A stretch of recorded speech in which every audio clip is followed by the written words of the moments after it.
Now, whether you're a Corvette C8 Convertible or a Porsche 718 Spyder fan, you'll be shocked by their similarities. But is the Corvette really a viable alternative? I've owned my Porsche 718 Spyder since November of 2020, but recently I spent 48 hours with this Corvette C8 Convertible. And in this video, I'll skip the conjecture and I'll compare their actual test performance results.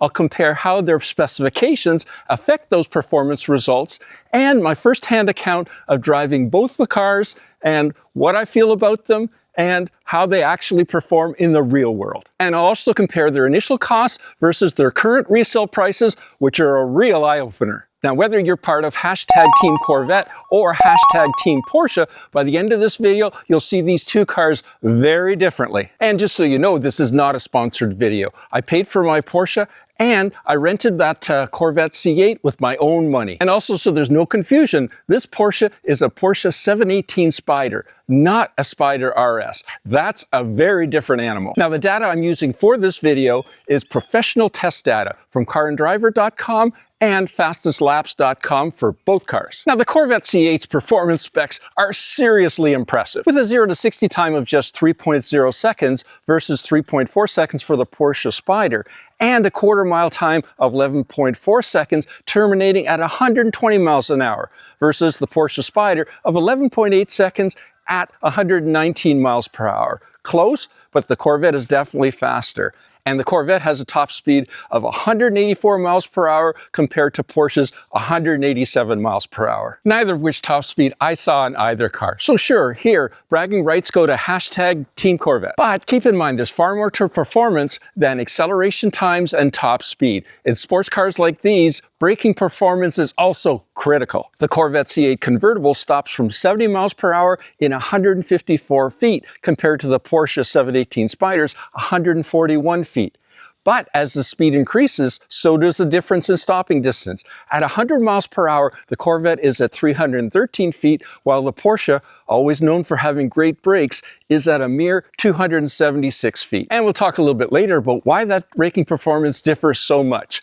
Winner here, hashtag Team Porsche. For road holding, we can use a 300-foot diameter skid pad for G measurement. And on that skid pad, you can see that the Corvette is 1.01 Gs versus the Porsche's 1.03 Gs. So yeah, the Porsche wins, but by a very small margin. Now, to compare lap times on popular racetracks, we can go to fastestlaps.com and we'll use the specs for the hardtop versions of both of these cars, because there's very little data on the convertible versions. So comparing apples to apples, the Corvette hardtop to the Porsche hardtop, on lap times, we get lap times that are incredibly close. But as you can see, that on 7 out of these 9 popular tracks, the Porsche 1718 Spyder is the winner with a slightly faster time. And just so you know, the Corvette C8 Convertible and the Porsche 718 Spyder, which obviously are both convertibles, are approved on most racetracks throughout North America for track use. Now, I didn't track that C8 Corvette Convertible on the track myself, but I regularly track my Porsche 718 Spyder.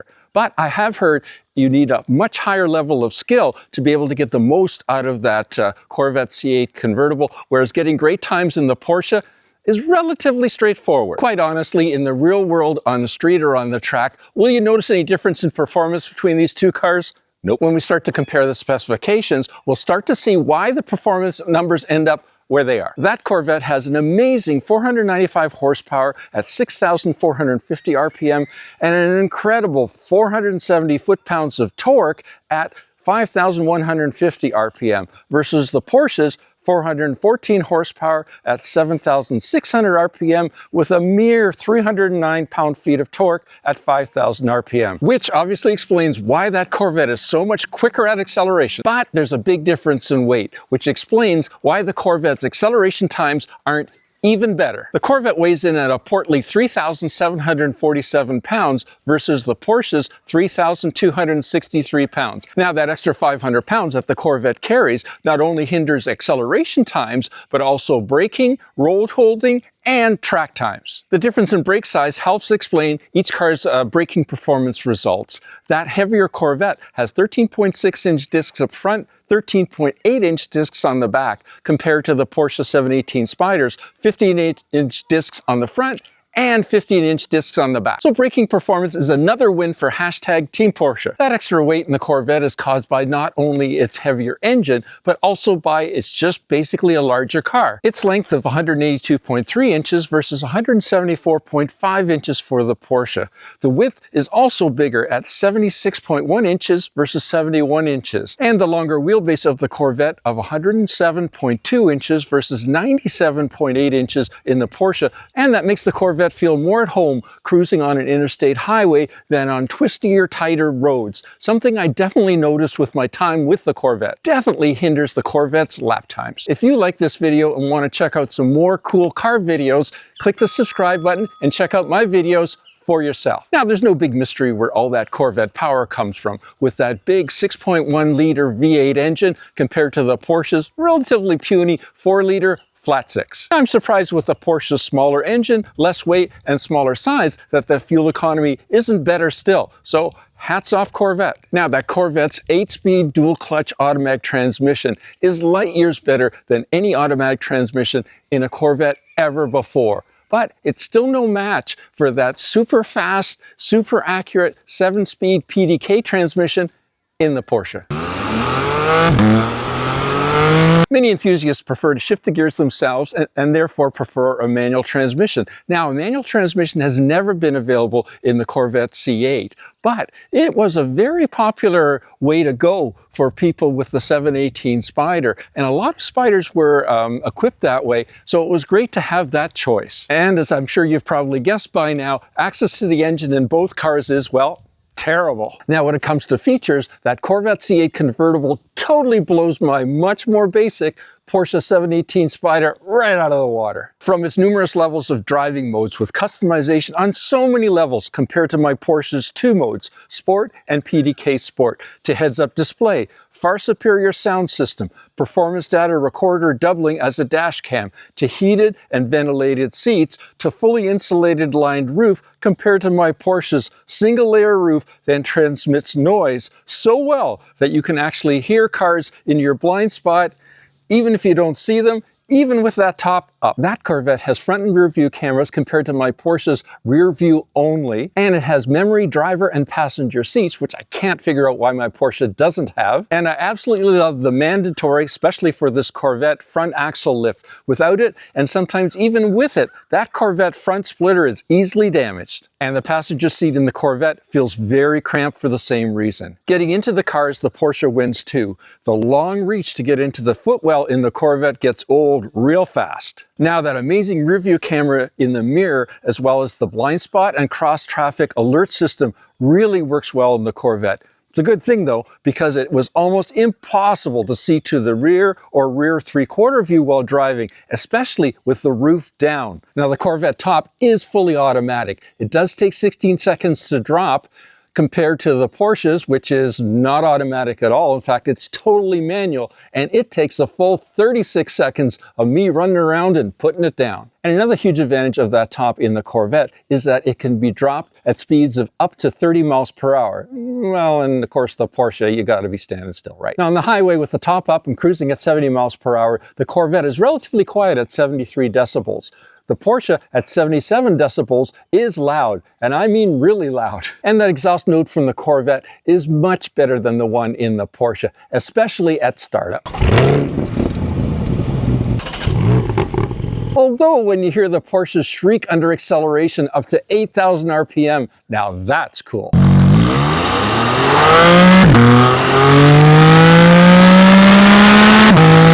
Now, the overall impression of the Corvette from the driver's perspective is that there are lots of buttons, 52 in total, but although the Porsche seems far less button intensive, it actually has only 10 less buttons than the Corvette. Now, one way that the Corvette is very impressive, in the same way as the Spyder, is that both the Corvette hardtop and convertible were designed and built at the same time, so dynamically they both drive exactly the same and have great rigidity. Far too often convertible versions of coupes suffer from torsional rigidity, but not these. Now, when it comes to cargo volume, Car and Driver lists the Corvette as 13 cubic feet versus the Porsche at a total of 9 cubic feet. Now, I saw far less usable space in the Corvette's 2 trunks.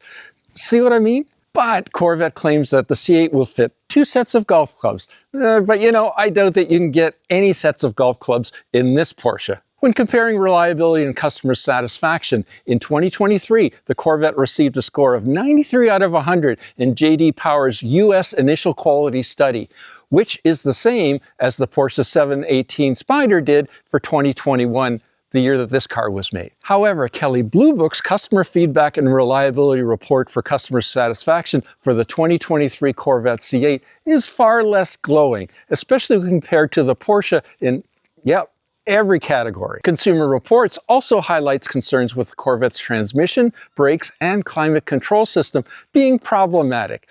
Now, I've had zero concerns with my Porsche since my purchase in November of 2020. So when it comes to customer satisfaction, advantage, #Team Porsche. Yeah, sure, looks are highly subjective. The Corvette is incredibly exotic looking and turns heads everywhere it goes. Although the rear is definitely not its best side, you can make it look as menacing or as tame as you like right from Chevrolet. The Porsche offered few ways to personalize it, but although far less exotic looking than the Corvette, I think it looks great from every angle. That Corvette looks so incredibly exotic compared to the Porsche. Even in this very bright Miami blue, the Porsche still definitely pales in comparison to the Corvette in, well, any color. Now, comparing prices in US dollars, the Corvette C8 Convertible with 3LT package was $84,845 when new. Currently on Bring a Trailer, Corvettes like this one go for about $80,000, while I paid $88,294 before tax for my 718 Spyder when new. Ones like mine currently go for $110,000. So while the Corvette is now depreciated by about $5,000 or $6,000, the Spyder is actually appreciated by $10,000. When we look at real-world usability versus just the numbers, although they're both easy to drive enthusiastically, the Porsche is easier to sense its limits on the road or track. The Corvette understeers more readily as you start to get to its limits, while the Porsche stays neutral longer. Everyday drivability is better in the Porsche. It's noticeably smaller, lighter, and easier to see out of, especially to the rear. When moving in stop-and-go traffic, the Corvette is far more difficult to take off from rest smoothly, especially when stopped on a bit of an incline. It jerks forward. Now, one way that the Corvette is very impressive, in the same way as the Spyder, is that both the Corvette hardtop and convertible were designed and built at the same time. So dynamically, they both drive exactly the same and have great rigidity. Far too often, convertible versions of coupes suffer from torsional rigidity, but not these. Yes, so the Corvette C8 Convertible can definitely take on the Porsche 718 Spyder in terms of performance on and off the track. You do get a huge bang for the buck, especially on paper. The Corvette can be optioned to be far closer to whatever level of luxury you desire or don't desire in a sports car, but the Porsche 718 Spyder is a more simple, reliable, performance-focused sports car that is easier to drive both on the road and on the racetrack, and it retains its value better than that Corvette. If you're looking for a sports car more suited for longer trips on the highway, the quieter, more luxurious Corvette is definitely the way to go. But for exciting drives on twisty roads anywhere, the Porsche is more rewarding, gives you a more rewarding driving experience. But you can't buy a new Porsche Spyder anymore. So if you're looking at a new sports car that you can option any way you like, the Corvette C8 Convertible wins. That's right, you guys, at #Team Corvette, you win. Click here for your next video, my honest owner review of my Porsche 718 Spyder, and I'll see you there.